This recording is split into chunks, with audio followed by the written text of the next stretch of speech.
everyone. My name is Savannah. I'm Chase. And today Bronson, DrB1, is going to be doing an introduction to wireless networks. And he's going to be talking about some of the tools that you're able to use in wireless security assessments. And I'll let Bronson introduce himself as well.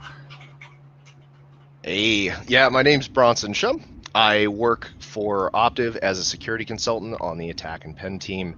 And yeah, as Savannah said, today we're just here to talk a little bit about wireless, the basics of wireless. What is it? What can we do with it? That sort of thing. Cool. So Chase and I are going to exit, and Bronson will start his presentation. All right. So let me share my screen so I get my presentation.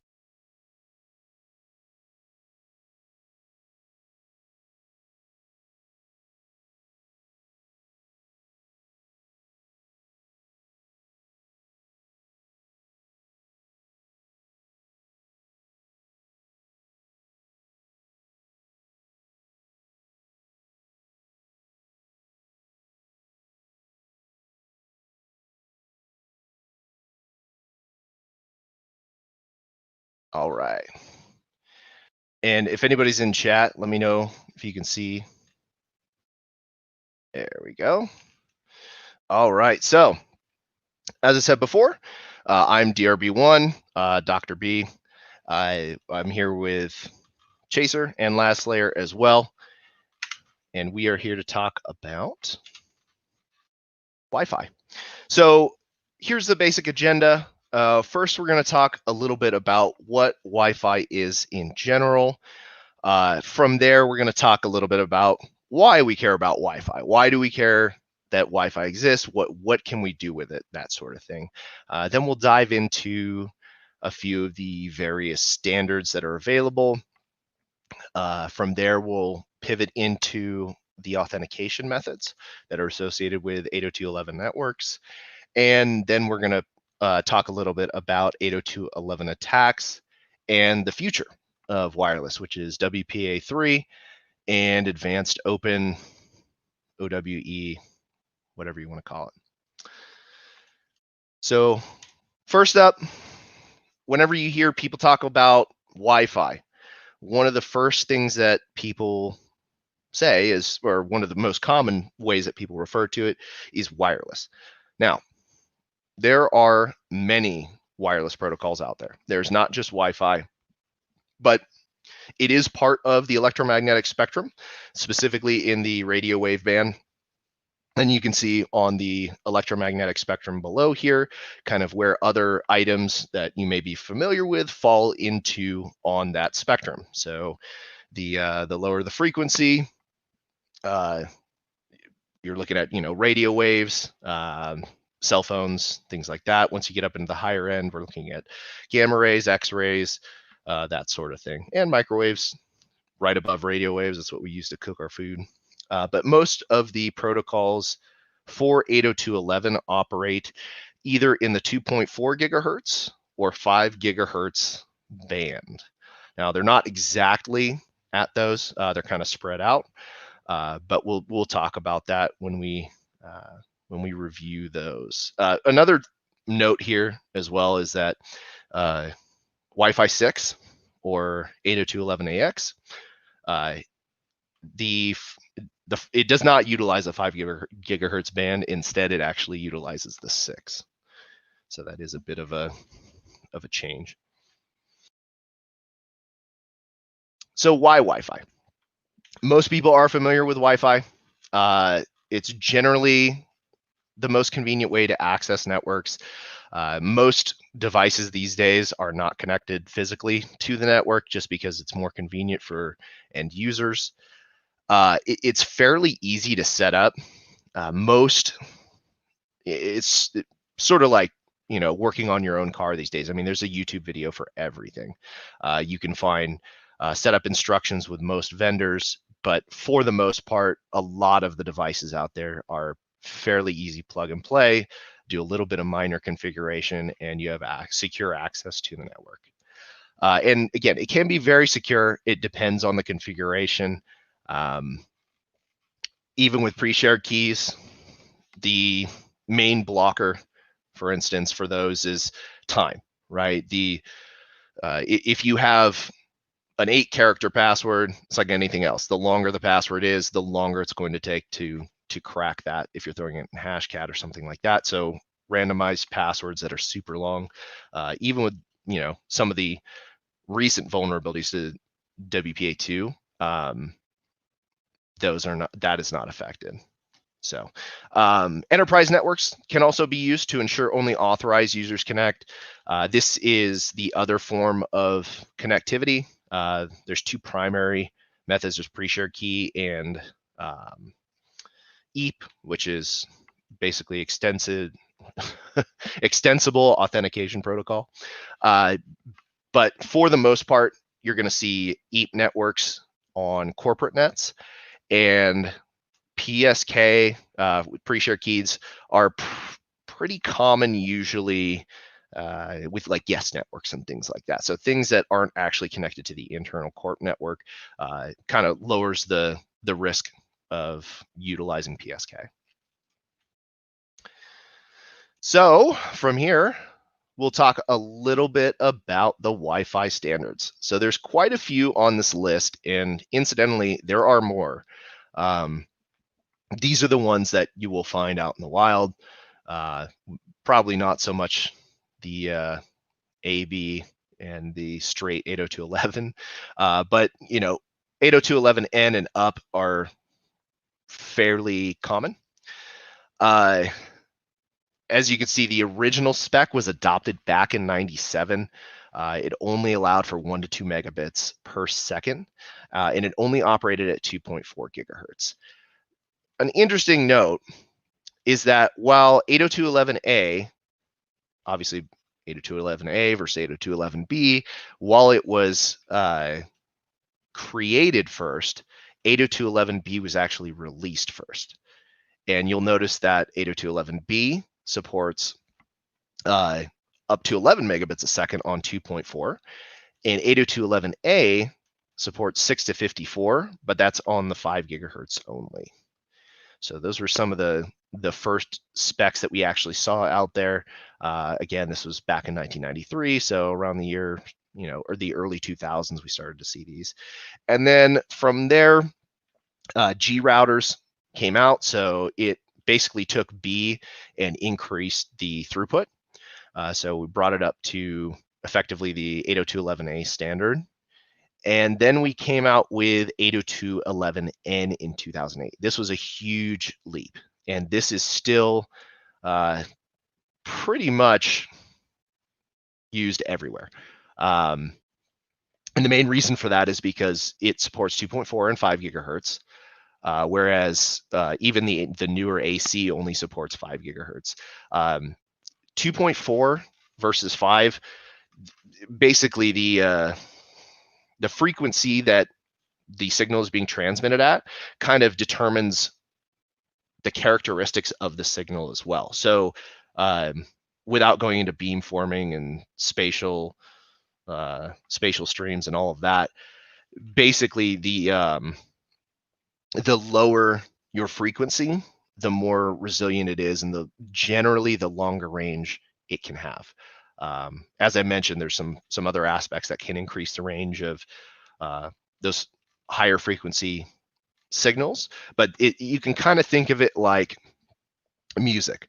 If you ever had your neighbors playing loud music, what do you hear? You hear the bass, right? You hear the bass, you don't really hear as much the higher frequency sounds, and it's just because those lower frequency waves tend to travel better, especially through walls. And so a lot of small devices, so things like SCADA devices or medical devices, things like that, they usually have smaller radios, or smaller antennas that aren't able to communicate as effectively at range. So 2.4 is it's one of the preferred methods of connecting. So then we look at 802.11ax. So this is fairly new. It was just adopted last year. Very few of these access points are out there and even fewer cards are out there for stations for clients. So, your phone doesn't have 802.11ax capabilities. I don't know of one that does. I could be wrong, but as far as I know, I don't think any of them support it yet. And obviously, the only cards that I think I've been able to find have been PCI. So it's a bit of, you can definitely use it, but it's more involved than, say, sticking a Panda into your computer and connecting up. But it does increase the maximum link rate. And as I mentioned before, it does support 2.4 and 5 gigahertz. Mainly, it's supporting 5 gigahertz for backwards compatibility. So, if you have older devices that can't connect to 802.11ax, they will be able to still connect to that network. But the 6E, Wi-Fi 6E, is the 6 gigahertz band. That's going to be pretty exciting when we do get access to it, just because you'll be able to connect on a less congested band. And we'll take a look at that. So next, So, and why do we really need to know these Wi-Fi standards? It's because it'll help you in finding and testing those wireless networks primarily.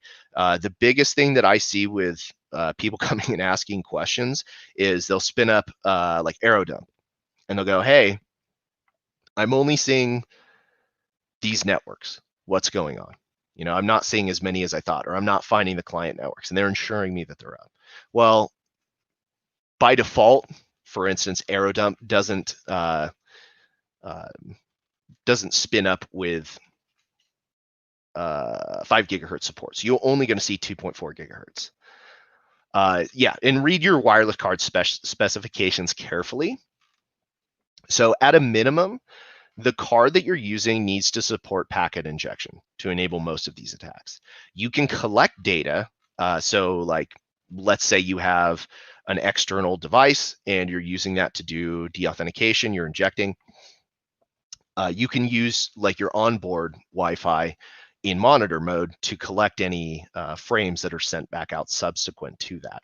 So that's one way to do it.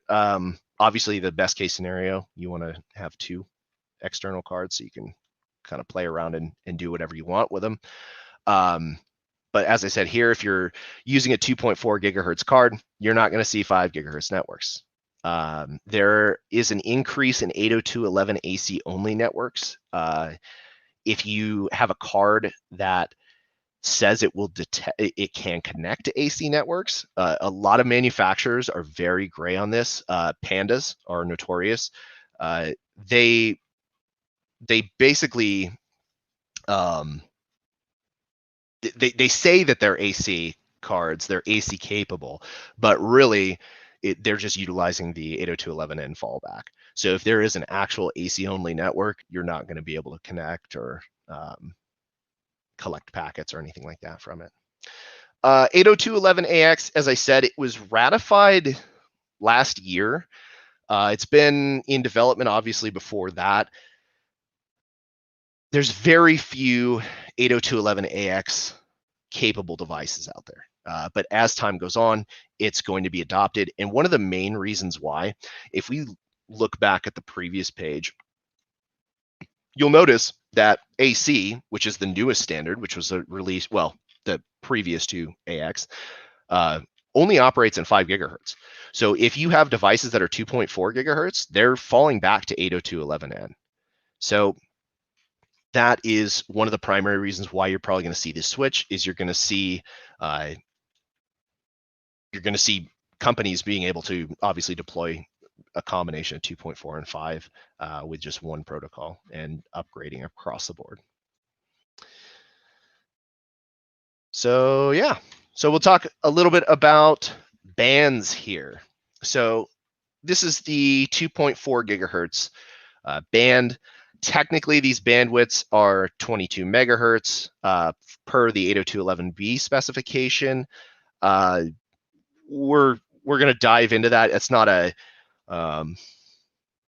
it's not entirely accurate, and a lot of people just truncate to 20, because once you start looking at wider bands like 40, 80, 160, it's much easier to do that sort of math. But it basically gives you an idea of, at least in the 2.4 gigahertz band, where the signal is, right? So where can we set up our signals to broadcast our, well, where can we set up to broadcast these signals out? We have several channels. Typically 1 through 11 are available for our use. 14, I believe, is used in Japan, which makes sense because they have a lot denser population. There are specific use cases for 12 and 13. I can't remember them at this time, but mainly what you're going to see, most vendors, either pre-configured by default or through an automatic channel selection hopping process, they're going to pick 1, 6, or 11. And you can kind of see on this page that they're filled in, whereas the rest of these are dotted lines. So this 22 megahertz band is centered at 2.412 gigahertz, right? So, or 2412 megahertz. There's a lot of overlap. So if you look, channels 2, 3, and 4 all overlap channel 1. Now, if you don't have anyone else around you, or if you've got some weird neighbors that are using like channel 9, yeah, you can use like 4, for instance, doesn't overlap with 9. But the most common case that you're going to find is most of your neighbors' routers are probably going to be connected to like 1. So it's very important to not overlap these. The more noise that you have on a specific channel, the lower quality of signal that you're going to receive. And obviously you want to receive the best signal possible. This is also important, just as a side note, in your own house. So, or if you are planning for a business deployment, is also applicable. But basically, if you have 2 radios in your house and they have some overlap in their coverage, which they should, right?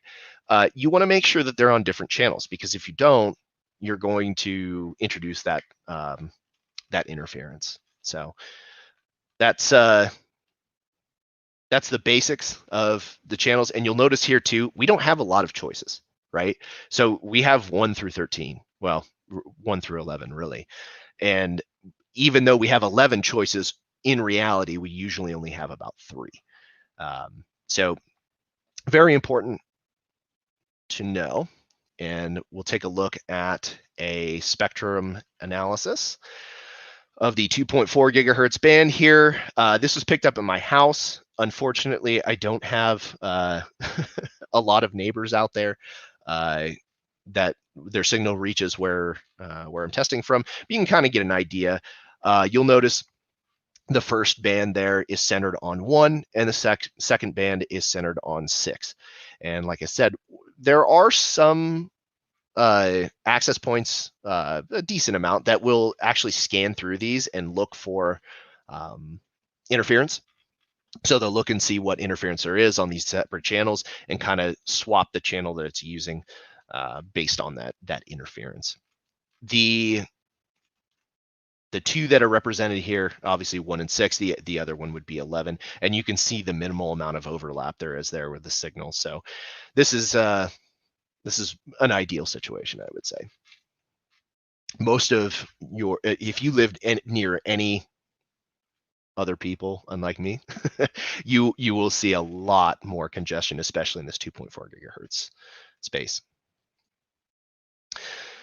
So we'll talk a little bit about data rates here.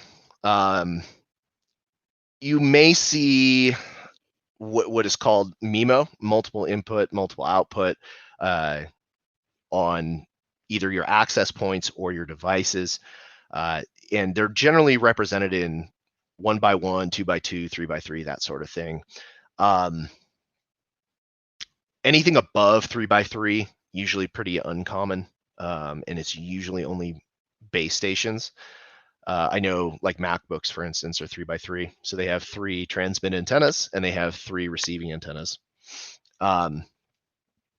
So yeah, so we'll start from the top here. 1 by 1 is the amount of antennas, and you can see that on the right-hand side, 1 transmit, 1 receive.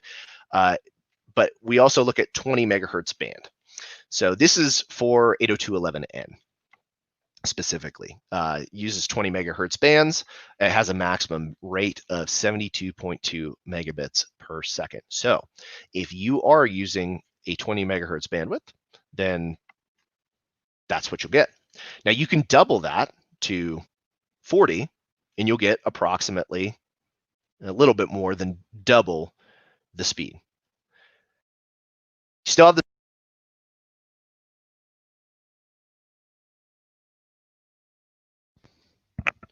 help if my headset didn't turn off.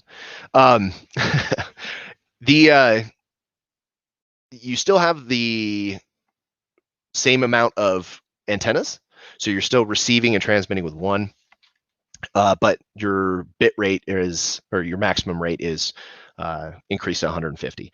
Once you go up to 2 by 2 at 20, it's going to be 144.4. So it's similar to doubling the bandwidth, but yeah, you get basically a doubling of speed from the other 20 megahertz band, 72.2 times 2, 144.4.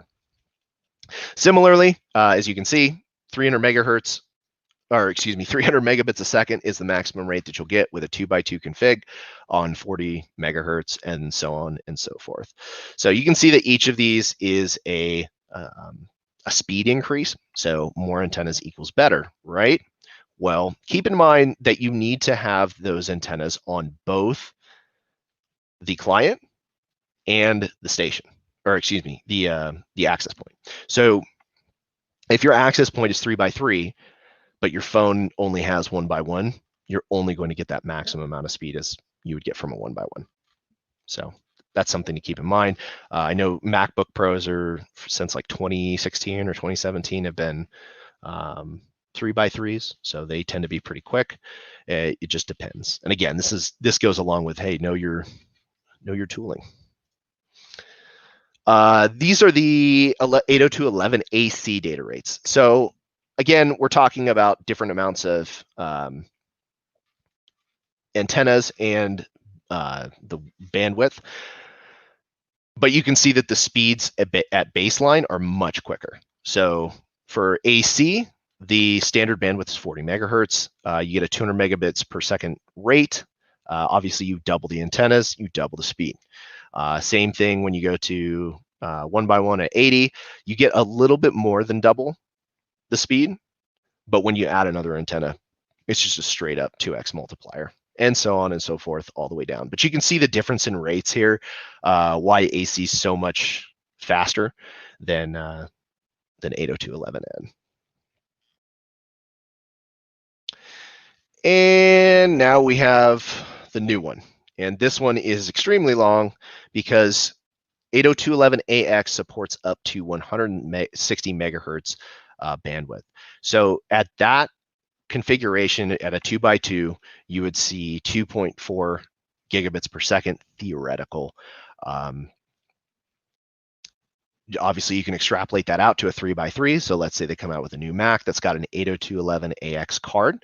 You're going to have a maximum rate of about 3.6 gigabits per second, which is pretty quick.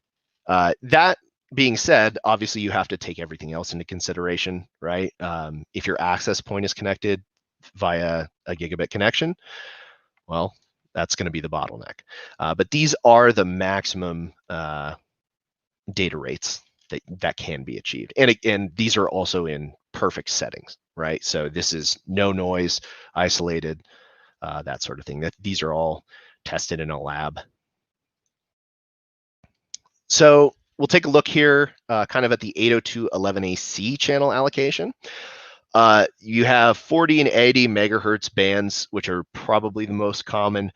There's many more channels to choose from in AC, which is nice because if you do have a crowded area, you can kind of avoid your neighbors a little bit more effectively. The some of these are so 116 through like 132 are used for weather radar, so like Doppler. But anything else is pretty much fair game, except for I think ISM, because that's for like scientific and medical devices and stuff. But you can basically pick any one of these, and you'll notice too that the 40, 80 megahertz, the higher that you go up in bands, the less choices you have, obviously because they're wider, right? So once you get up to 160 megahertz, you basically got 2 blocks. I don't know at this point what the channel allocation looks like for AX, but I would imagine that specifically for 6E up in the 6 gigahertz band, I don't really know whether that's been fully fleshed out or not, but I would imagine that it's probably going to be much, much wider. And just to give you an idea, this is kind of what it looks like in my house for the 5 gigahertz band. You can see the signals there are fairly spread apart. I think the one on the most of these are 40 megahertz, and I think the one on the far right is an 80. You can kind of see that pink dotted line there, and that is a fairly low signal. That's from one of my neighbors. Speaking of which, I should probably move my 5 gigahertz band away from that, if that blue line is one of mine. But you can see that there's a lot more space here, and that's one of the primary advantages of 5 gigahertz in congested environments, is that you can choose a different channel that's not going to be affected by your neighbors. So now that we've talked about that, how is all of this information useful? Why do we care? Why do we care about where these bands are located, what the bandwidth is? It's all important when you're performing wireless testing. So we need to know which bands we're looking at, right? As I mentioned before, Aerodump NG does not by default look at 5 gigahertz. So if you're looking through your channels and you go, oh, I see 10 networks, this is what's here. And if you didn't notice that they're all in the range of 1 to 11, you're probably missing all the 5 gigahertz. Channels are important as well. So when you perform certain attacks, you will need to lock on to a certain channel. You'll need to know which channel the original is broadcasting on, that sort of thing. And not all tools and adapters will be sufficient to cover all possible cases. So not all bands can be assessed by every wireless network adapters. If anyone out there has those old alpha cards that are that ugly puke green color or similar, those are not capable of assessing 5 gigahertz. So no matter what you do with your software tooling, right, there's nothing that card can do to capture those specific signals. And as I mentioned before, some tools don't monitor all frequencies by default. Aerodump is such an example. And we'll take a look here on the next page. This was shamelessly stolen. But basically, this is the output from Aerodump NG. You can get an idea here. You'll see the BSS ID on the left-hand side. That is an identification of the network. It's sort of like a MAC address, but it's unique, whereas ESS ID is not necessarily unique. But ESS ID is what you would see like on your phone. And you'll notice the power. So it looks like these are sorted. Yeah, these are sorted by power. Basically, they're all represented in negative numbers. The lower the number, well, higher. Yeah, because they're negatives. Yeah, so the closer it is to 0, it means the signal is stronger, right? A 0 would be a best case scenario. You'll never see that. But like 34 is pretty good. Once you start getting up higher than a 60s, 70s, it's kind of wishy-washy. To the next column over, you can see beacons. So you'll see how many beacons that they've captured, that the interface has captured from each of these networks. And right now, yeah, the number of data packets and then channels. So you can see the channels that are in here: 1, 6, 11. That's it, right? So that, as I said, they're the most common, and that's pretty much what people are going to use. It's pretty obvious from just looking at this that there's no, I mean, unless there's just that many networks around, there's no 5 gigahertz nets that are being captured. So likely this was just started, Aerodump started up and let it ride. You can see most of these are WPA2 using CCMP. The vast majority are PSK, but there are a few in there which say MGT. So MGT basically means that it's a managed network. Yeah, it's EAP auth, basically. Enterprise, some sort of radius-based authentication mechanism. And then, like I said, the ESSID is on the right-hand side. Down below are beacons from clients. So you can actually see client beacons, and this is important as well because you don't need to be around a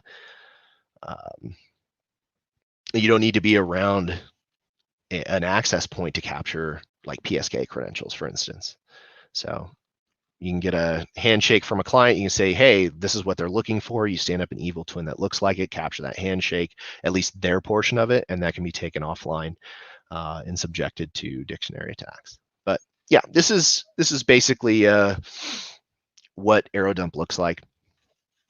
Mainly just wanted to, the biggest takeaway here is, hey, make sure that you're looking for the networks that you want to see. 2.4 and 5 gigahertz are pretty easy to differentiate, as you saw there. You've got very clear channel boundaries, right? So if it's 1 to 11, it's 2.4. Anything else, 5 gigahertz. So anytime you're looking at Kismet or Aerodump or whatever you're using, it's usually pretty easy to differentiate between those two. Wireless adapters in monitor mode hop between channels. So when you have an AP that's on a set channel, right? It's broadcasting those beacon frames. Clients are connecting to it. They know what channel it's on. They're locked into that channel as well. Well, in order to monitor more than one channel at a time, your wireless card has to hop between those channels individually. And this is much more important on the 5 gigahertz band, specifically because it's, there's many more channels to go through. And the tools that are out there, you will be able to change this polling rate. A lot of them will allow you to set specific channels. So like, let's say you're on 2.4 and you want to find all the networks that are on 1, 6, and 11, you can do that. But once you do find where your target's channel is, that's what you want to lock into. You don't want to have your card in hopping mode when you're trying to capture beacon frames for a specific network, because what happens if you're on a different channel while those frames go out? You don't capture them at all. And again, know your tools. Even if your AP supports 8x8, 160 megahertz, your client will need to support it as well to fully utilize that. This is a common misconception. Just because you get a blazing fast router doesn't mean that you're going to get any additional performance. As I mentioned before, those old green alphas don't support 5 gigahertz. And the Panda Wireless is probably the one that I've seen most commonly used recently. It's fantastic for most engagements, especially because a lot of companies, like I said, have to fall back on 802.11n. But I do recommend the newer alpha, and I put the part number up there if anybody wants to go snag them. But that card is AC capable, so it can connect to AC only networks. And obviously it has backwards compatibility with everything else. So I highly recommend looking at that. You probably don't really need to worry about AX for a while. I would say it's probably going to be a few years. I don't even know how. I mean, there's a handful of enterprise grade AX devices, but yeah, it'll be a while before you start seeing that on your engagements. So next we'll talk about authentication. So we're going to start with an overview of the authentication mechanisms that have been available in the past and what is coming in the future. We start off with WEP. It literally means wired equivalent privacy. That's not the case. We all know that. It uses RC4 encryption, which, as we know, is not the strongest encryption mechanism. The authentication methods, you have open and you have shared, which is the pre-shared key. The data integrity is performed by a cyclic redundancy check on the bit, and there is absolutely no key management. One of the big problems with WEP is actually the initialization vectors, in the small key space. So from that, we moved on to WPA. It was based on WEP, and basically they rushed WPA because WEP had so many issues with it that they were like, we need to get this out. We need to get the new standard in people's hands. The problem is that they still use RC4. So there were still, and the reason that they used it was for backwards compatibility. So for WEP devices to be able to connect to WPA, that didn't work out so well. There were some issues found, and specifically, if you know of the chop attack in WEP, that's basically what you can do with WPA as well. It did implement a four-way handshake, and it uses a message integrity code algorithm rather than a CRC32. But yeah, it was quickly replaced by WPA2. So WPA2, all mandatory 802.11i features and new hardware.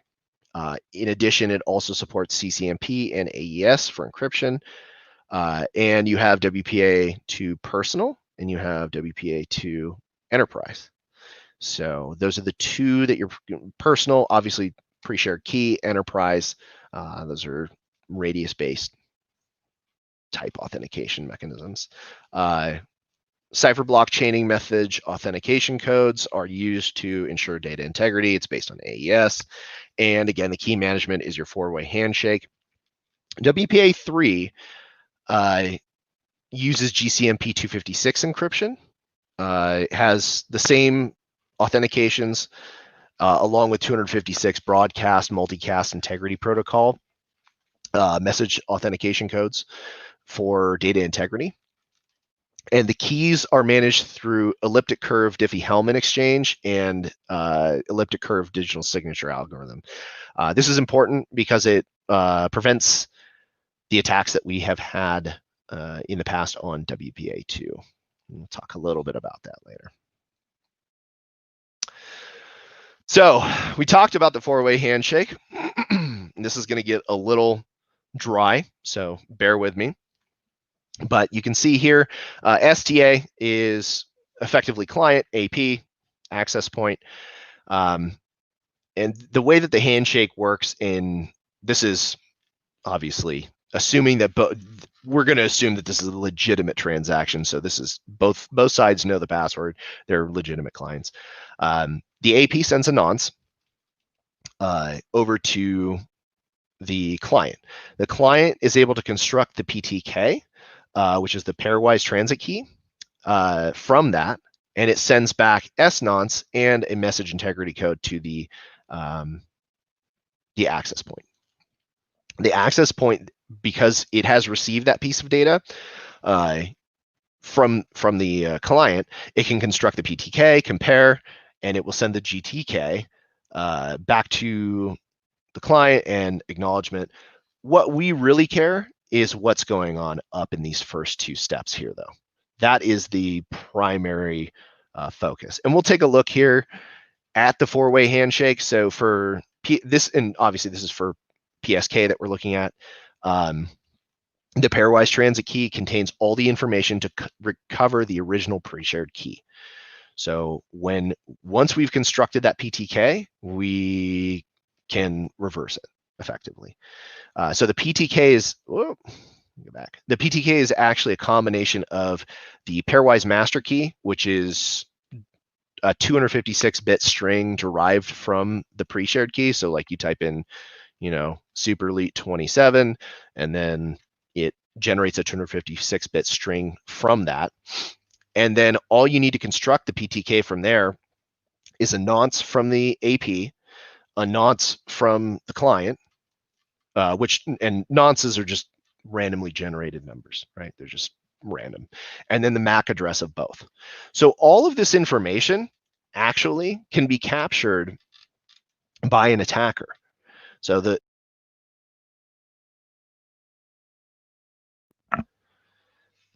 because you have the A nonce and S nonce that are being sent back and forth, obviously you can tell the MAC address is really the only thing that you're missing is the PMK. And so you can reverse that. And that's what Aircrack and Hashcat do. They basically take this data that you've captured, these handshakes, and they reverse those. So we talked about PSK. We'll talk a little bit about EAP. So again, it's extensible. God, I don't know why I called it extensive. Extensible authentication protocol. And basically the way that you can think about this is you're verifying credentials with an external source. The vast majority of these implementations, the vast majority, are going to be AD integrated, which is really nice. But you can see here the association is different. So the supplicant will send out an association request along with an 802.1x ePulse start. The authenticator is going to send a request back to request identity, which you're then going to provide, and that's going to be passed to the authentication server. Now, once that happens, an SSL TLS tunnel gets set up between those two endpoints, and all of that data cannot be read. So this is why we can't just sniff packets and pull down credentials from enterprise networks. But obviously SSL TLS is protected by a certificate, and we'll talk about the failures that are involved there. But eventually it exits the tunnel. It basically says, hey, accept, reject, success, failure, and then you're just keying into the network. It's a lot to take in, but in reality, it's fairly simple.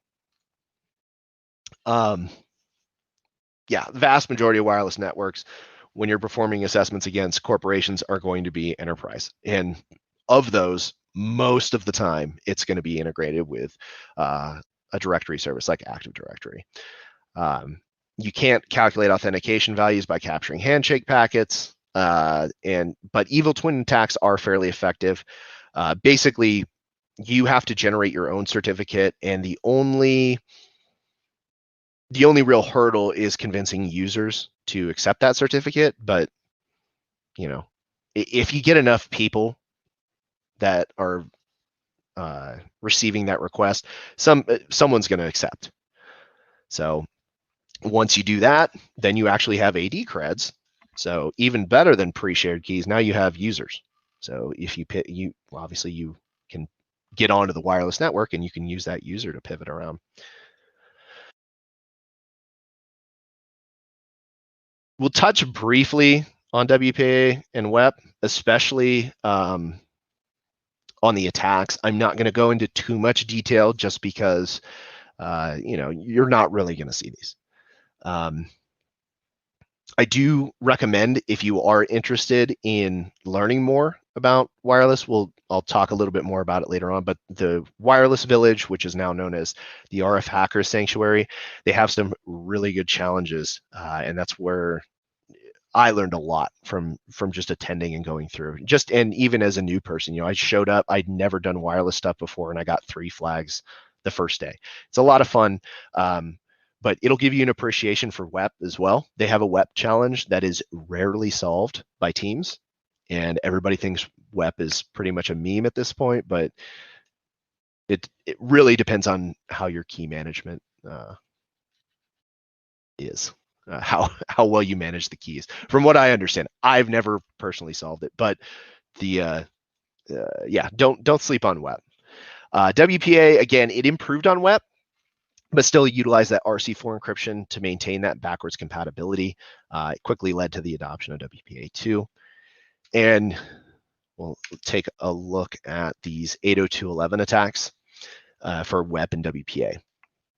So the ones that are, the first two here are actually shortened from their full names just because they're the last names of the individuals who discovered the method or developed it. But basically the first one with WEP, there were vulnerabilities that were found in WEP that were specifically related to the initialization vectors. Initialization vectors weren't encrypted. The key space was fairly small for the encryption mechanism itself. So basically, you can collect, what they found was if you collect enough initialization vectors, you can do analysis on that to recover the key. And originally you needed about 250,000 to 1.5 million initialization vectors to recover that key. PTW method improved on this with a 95% key recovery probability with about 80,000 frames. And then there were ARP request relays that were, this is basically used in conjunction with the previous attacks. And basically what it does is you can't send ARP request to the access point because obviously you're not associated. It's just going to drop the packet, but it will accept packets from other clients. And you can basically just capture any of those ARP requests and then relay them to the AP. And the more ARP requests you send out, the more packets the AP is going to send out and the more initialization vectors you're going to collect. And so it makes it much, much quicker. I think if I remember correctly, it only takes a matter of a couple of minutes to collect enough frames to recover the key when you use that method. And then we have Chop Chop. So Chop Chop is mathematically way too complex for me to try to explain here. I tried to figure out a good way to explain it, but there really isn't. The best that I can do is tell you bytes are basically removed and the packet is reconstructed. And there's that integrity check that gets calculated. And obviously you can change bits in the packet to arrive at the same integrity check bit. And so basically what it does is it removes a single byte and then it tries other bytes in there until the AP accepts it, and you basically reconstruct that packet like one by one. And eventually you can recover the key from that. If you want to look it up, feel free. It's it'll hurt your brain. And then we have WPA2, or excuse me, WPA. Packet spoofing and decryption. Again, this is just an adaptation of Chop Chop. It's basically the same attack. And more recently, in 2015, No More was the first it was the first attack that allowed packet decryption and injection over TCAP. This was done by a group of researchers at, I can't remember, I think it was Kentucky University or something like that. But yeah, this was in 2015. Obviously, WPA has been deprecated for a while, but another good reason to just not use it. So now that we've talked about old attacks that nobody cares about and you're never going to use, except maybe in a CTF, let's talk a little bit about WPA2 attacks. So what can you do with WPA2? Well, you can perform passive listening, key recovery on pre-shared key networks. You can perform evil twins both against PSKs and against enterprise networks. And you can also launch captive portal attacks. There are some caveats to these, but we'll discuss those as we go through them. So, passive listening. This is not seen as an attack by most people, but it allows you to gather all kinds of information that you need in order to launch further attacks. So if you can connect to a network, obviously you can sit there and look for unencrypted information coming across the network, just like you would on a a wired connection. You have but if you haven't connected, you can still find hidden networks. So there's some networks that are hidden, but they're still going to have to broadcast out beacons. This is why when people say, oh yeah, I'm just going to hide my AP, there's no point, right? Because it's security through obscurity. Once I figure out that it's there, it doesn't make you any more secure, and it's not that hard. And especially when clients are beaconing for it and the stations themselves are beaconing, yeah, it's pretty easy. Client beacons. So you can pull beacons from clients. So you may be walking around, you see, Joe's iPhone is looking for CorpNet 1.2, or maybe it's looking for, McDonald's Wi-Fi or whatever the case may be. You can then use that information that they're sending to stand up an evil twin. And in the case of like a pre-shared key, you can convince them to connect to you. Same goes for enterprise auth. It's just a little bit different. Yeah, like I said, unencrypted traffic. You can pull down usernames. You can also see which authentication protocols are in use. So you'll know whether it's pre-shared key or EAP. There's a lot more information that you get out of this, but this is the most important, I would say. So next up is key recovery. WEP and WPA, both WPA and WPA2 are vulnerable. It's really straightforward. Basically, you want to find the target network. And again, this goes back to what we reviewed earlier about wireless networks in general. You have to know what channel they're on, right? Is it a 5 gigahertz? Is it 2.4? What's the authentication scheme? Is it PSK, right? These are all things that you need to know before you launch these sorts of attacks. From there, I put deauth clients. Technically, you don't have to deauth in order to perform key recovery, but it makes it a lot faster, because if you're pulling those keys just as people connect, you're going to get a handful here and there, and you also have to be closer to you have to have a stronger signal. That's basically the main determining factor of where a client will decide to connect to. So if it sees, two networks called McDonald's Wi-Fi, it's going to connect to the one that has a stronger signal. So if you have a stronger signal, they'll connect to you first. So if you're doing an assessment, obviously COVID has kind of caused some issues with wireless because we can't really go on site for a lot of companies. And so we don't really control where that device is. But if you do have control over it, parking lots in the morning, fantastic place to collect data, because they haven't connected to their CorpNet first yet, and they're going to connect to you first. But yeah, you can deauthenticate clients. Deauthing can be done on a client-by-client basis. You can deauth everyone if you really want more frames.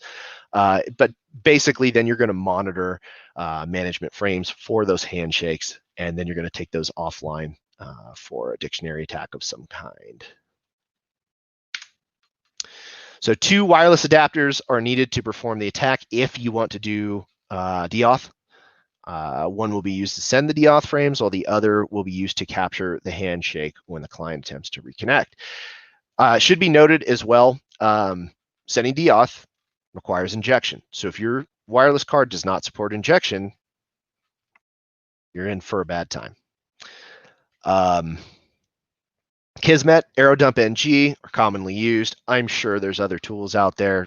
These are the 2 that I usually use. Once you've acquired them, you can use Aircrack NG or Hashcat to recover that key.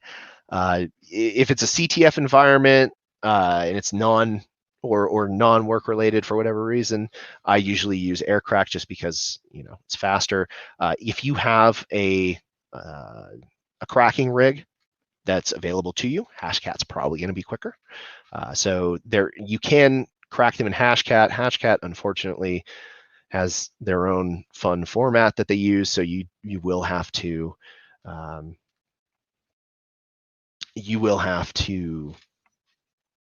transfer it from the initial output file to that specific format before loading it into Hashcat. And now that we've talked about it enough, we'll take a look at some of the steps. Again, there are other ways to do this, and I'm just kind of giving you one example of how to go through it. This is basically the process. So, if you want to collect handshakes, the first thing you're going to do is check kill with Airmon NG.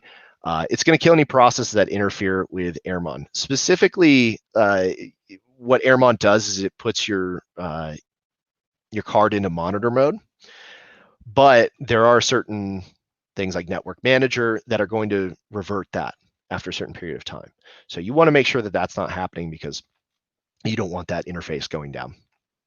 So once you've done that, you start the interface. It will change it over into monitor mode. And then you can just go Aerodump NG, and the interface starts capturing packets. If you do want to collect 5 gigahertz, you'll have to add ABG in there to specify, hey, I want to capture all the things, 2.4 and 5 gigahertz. And then once you have found the targets, through your recon, just watching Aerodump, or you can use Kismet or something else for it as well. But in this case, Aerodump, once you do see those packets coming in, you go, okay, cool. Here's my network that I want to target. I have the BSS ID. I know what channel it's on.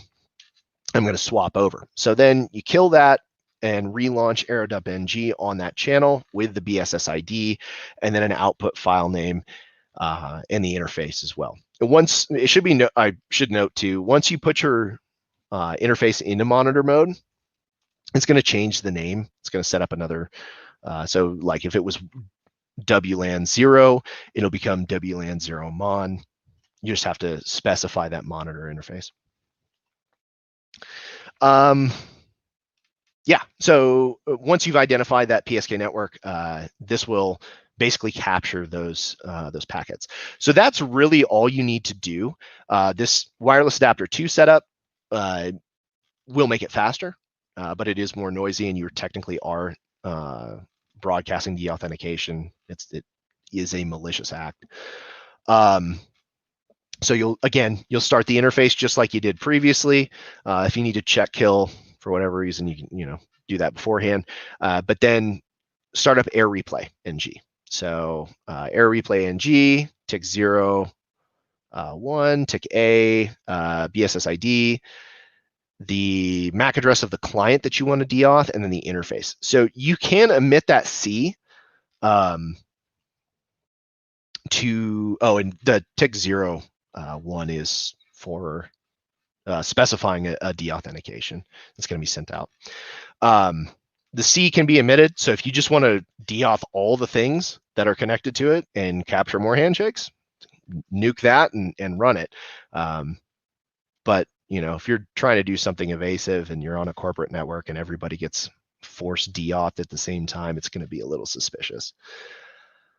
And then recovery. Pre-shared key recovery can be done, as I said, through Aircrack NG.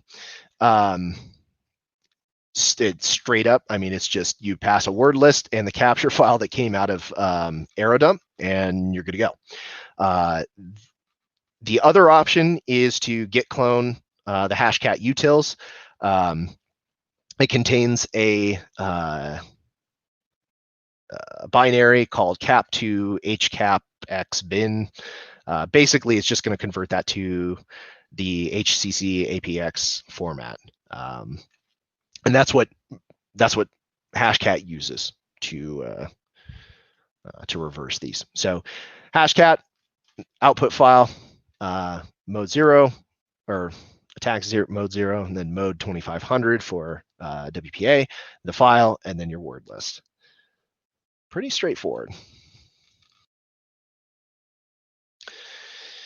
So now we're going to talk a little bit more about evil twins. This is our bread and butter in non-COVID times. The unfortunate part of this, the evil twin is, the reason it's your bread and butter is because it gives you access to the network and it gives you a foothold, right? So you get access to the network, and not only do you get that, you get a user. Most of the time it's going to be like an AD user. So you're already able to start doing your initial recon, all the normal stuff you do on the internal. And you've gotten that just from, sitting in the parking lot and having somebody connect up. The reason that it's not as valid now is, again, we don't have control over where that thing is. So if you're doing remote wireless testing, you're kind of at the mercy of where they've plugged it in. If they plugged it in a closet somewhere that's got, a metal cage around it, you're not going to have as much luck as you would, maybe by yourself out in the parking lot or something like that. And then there's not as many people. So this is one of those attacks where the more people that you hit with it, the greater the chance of success, because it's effectively a social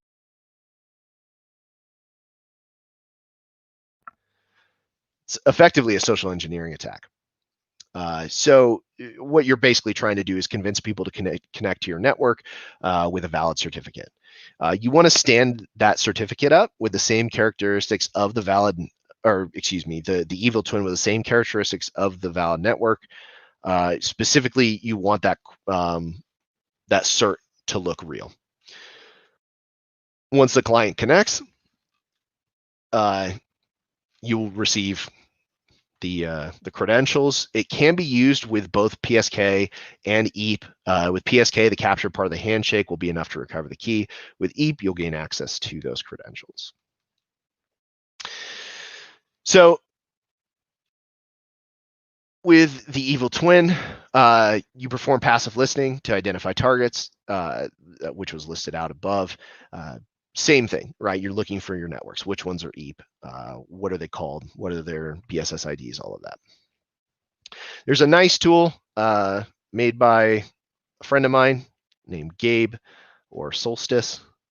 He made EPAMmer that makes all of this super easy. Basically, all you have to do is go through the cert wizard. It's just like any other cert wizard that you've been through. Make it look real, right? Like, put the address of the company, put the company name. Don't use test or whatever, right? Make it look legitimate, because people are actually going to see that certificate. And then from there, you just stand up EPAMmer. So EPAMmer, you pass the BSS ID, which is that MAC-like address. You pass the ESS ID, which is the common name, the one that you're going to see like on your phone, the channel, the type of auth, so WPA2, WPA EAP, interface, which is whichever interface you want to stand that up on, and then make sure to pass the creds at the end there. When you do this, it will save those, and then you can take those credentials. We'll look at it on the next page. Actually, we'll just go there now. So this is kind of the output. And you'll see there was somebody who connected, and through MS Chat v2, you got the username, the challenge, and the response, right?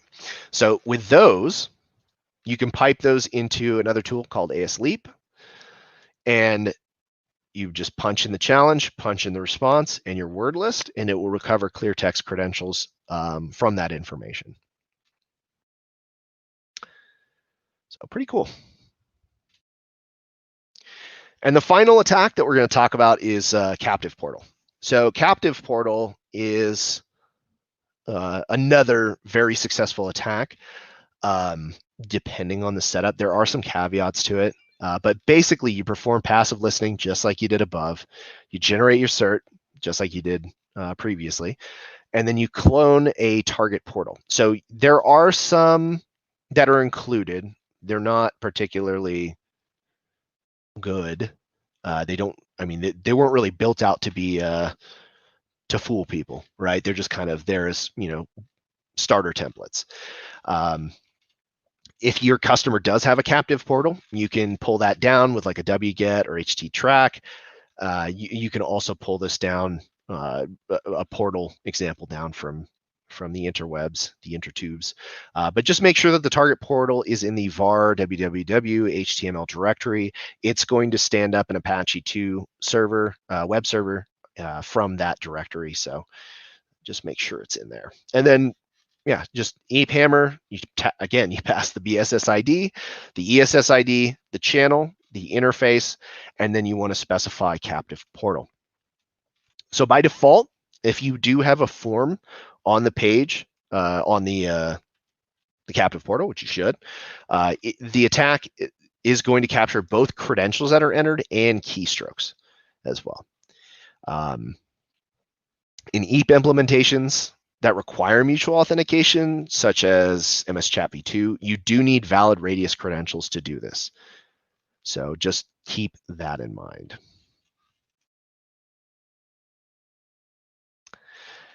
And now that we've talked about some of the attacks on WPA2, we're going to look to the future. So we're going to talk about WPA3 and OWE. WPA3, the main two advantages, I mean, there's a lot of stuff that came with WPA3, but the main two that we're going to look at just in the interest of time savings is simultaneous authentication of equals and protected management frames. So simultaneous authentication of equals, in the simplest way that I can explain it, the AP and the clients have to authenticate to each other with data not derived from the shared secret. So it's implements forward secrecy. It basically uses elliptic curve Diffie-Hellman to, it's similar to that a Diffie-Hellman exchange that you would normally see. And so it's just been modified because obviously with Diffie-Hellman, public and private keys, this case you have a shared secret. So it's just a little bit different, but basically when each side is basically performing a proof that they are who they say they are before any sensitive data gets transmitted between the two.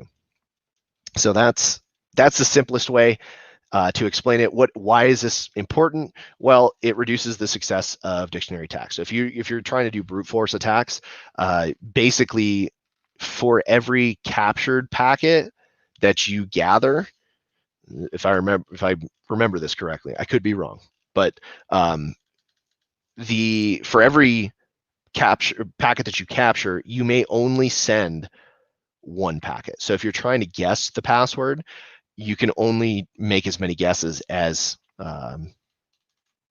frames that you've collected. So this kind of mitigates that.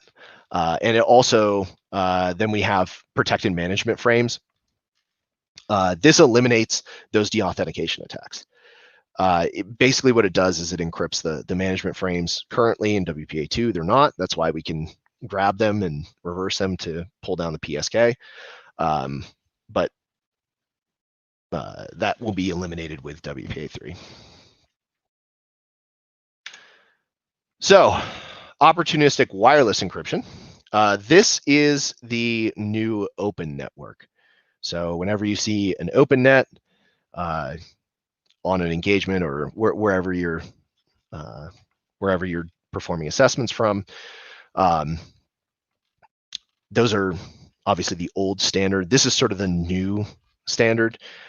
It seeks to improve wireless security by encrypting traffic between the client and the AP. I believe it's opportunistic encryption. It basically said, hey, we're protecting everything so people on the network can't sniff it. Easy way to think about it is HTTPS versus HTTP. But the thing is, it didn't really solve the issues that were there with open previously. I mean, it solved the wrong problems, really. Because if you think about it, right, even if you're on an open network or whatever, you're not going to be able to, you're going to be able to pull down clear text data, but most communications these days is being performed encrypted anyways. So is there some information that you can get out of it? Yeah, but there are some problems with it. Solstice has, again, he's the one who created EPAMR. He and White Shadow both did talk at the Wireless Village on this, and they did a 3-part series. I believe it's on SpectreOps website, but I linked Solstice personal here. Just give them a shout out. Give that a read. It'll give you a nice overview of the background of WPA3, the open wireless or opportunistic wireless encryption standard, where we came from, where it's at, where it's going type outlook. But yeah, spoiler alert, it's not in practicality, it's not any safer than the old open networks. And that's pretty much it. Shameless plug again, the RF Hacker Sanctuary. I can't say enough good things about these guys. They're helpful, but they're going to challenge you. They have tournaments that go on throughout the year at various different cons. I know I usually go to the tournament at ShmooCon and another one at DEF CON.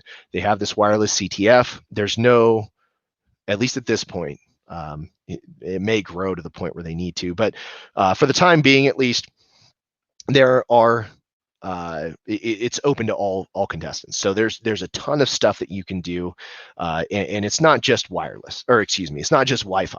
So they have POXAG, they have Bluetooth, they have NFC, they had Raptor Captor the last time that I went through there. That was, basically replaying lock unlocks, things like that, from a key fob to a Ford. What else did they have? I mentioned NFC readers. Tempest was one that they had recently, where you can basically view, based on the signals that come off of an HDMI cable, you can reconstruct images that are being sent across that cable. So that was another thing. TPMS is another one. Like I said, POXAG, they have other pagers as well, like the ones that you have at restaurants and stuff.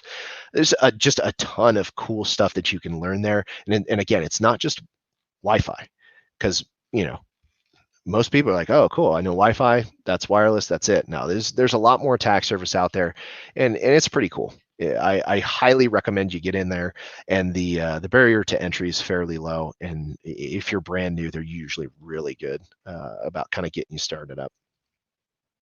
And you can compete, maybe win some cool stuff. And if we have any questions, you guys can send them to me. There's a few questions in the comments. Okay. One of them is, what kind of software can you recommend for WPA2 attacks? And I think you just went over, I think that was before you had gone over it, but I don't, if you want to just state it again today, I don't know. Yeah. So as far as, like I said, EPAMR is the one that I use. There are some other tools out there, but EPAMR is, yes. Solstice for your Wi-Fi offensive training. Solstice has some really good resources. But yeah, I highly recommend EPAMR. It makes everything super easy, and that's my boy. So that's the tool that I use, because when I have questions, I just hit him up, and he tells me I'm dumb.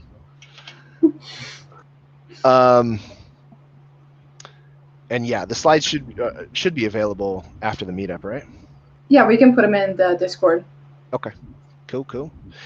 Yeah, any other questions? I think those were the only ones that were in the comments. And then let me see if there's any in the Discord. No, I think you're good. All right. If anyone has any questions after, feel free to message in the Discord. Absolutely, yeah. If you guys have anything, message me in Discord. I'm DrB1 in the channel. You can also hit me up on Twitter.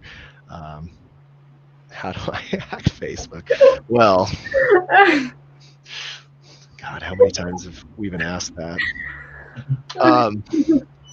Yeah.